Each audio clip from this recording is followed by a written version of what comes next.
The 10 Commandments of God, explained to mankind by Abdrushin. The first commandment. I am the Lord thy God. Thou shalt have no other gods but me. He who is able to read these words aright will doubtless already see in them the sentence for many who do not observe this most exalted of all the commandments. Thou shalt have no other gods. Many a man reads far too little into these words. He has made it too easy for himself. In the first place, he probably thinks of idolaters only as those people who kneel before a row of wooden figures, each one of which represents a particular god. Perhaps thinks also of demon worshippers and others similarly gone astray, at best calling them to mind with pity, but he does not include himself among them.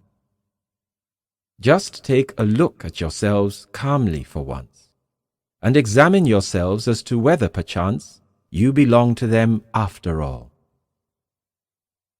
One has a child who really means more to him than anything, for whom he could make any sacrifice, forgetting all else. Another sets earthly pleasure far above everything, and with the best volition would in the end be absolutely incapable of renouncing this pleasure for anything, if he were faced with such a challenge as afforded him a voluntary decision. A third again loves money, a fourth power, a fifth a woman, another earthly distinction, and again in all these things they all ultimately love only themselves. That is idolatry in the truest sense. The first commandment warns against it, forbids it, and woe to him who does not obey it to the letter. This infringement avenges itself immediately, for such a person must always remain earthbound when he passes over into the ethereal realm. In reality, however, he has only bound himself to the earth through the propensity for something which is upon earth. He is thus held back from further ascent, loses the time given to him for it, and runs the risk of not emerging from the ethereal realm in time to rise therefrom to the luminous realm of the free spirit. He will then be swept along into the inevitable disintegration of all material substance, which serves to purify it for its resurrection and its new formation. But for the human soul, this is spiritual death to all the personal consciousness it had developed, and therewith also the destruction of its form and its name for eternity.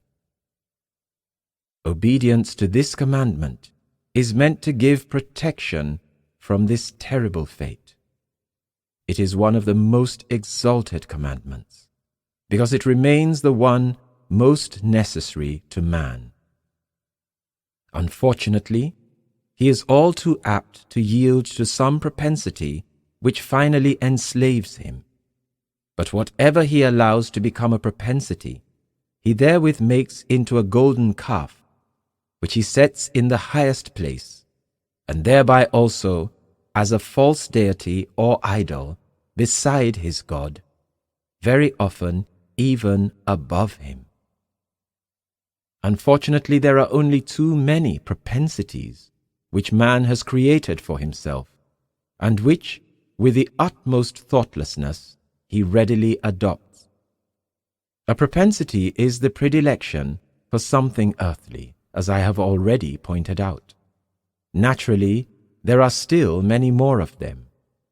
But he who acquires a propensity is caught, as the word correctly indicates.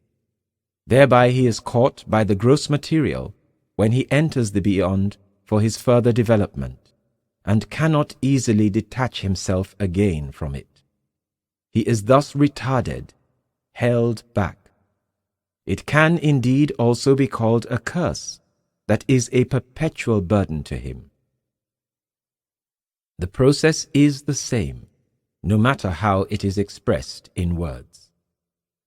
If in his life on earth, however, he puts God above all else, not only in his imagination or merely in words, but in his intuitive perceiving, thus truly and genuinely, in reverential love that binds him as if to a propensity, then, through the binding, he will at once strive upwards, through the same effect when he enters the beyond, for he takes with him the reverence and love for God.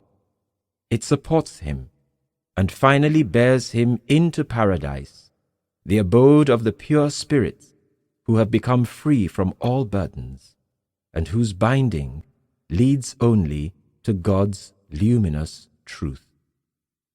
Therefore, pay strict attention to the keeping of this commandment. You will be protected thereby from many unfavorable threads of fate.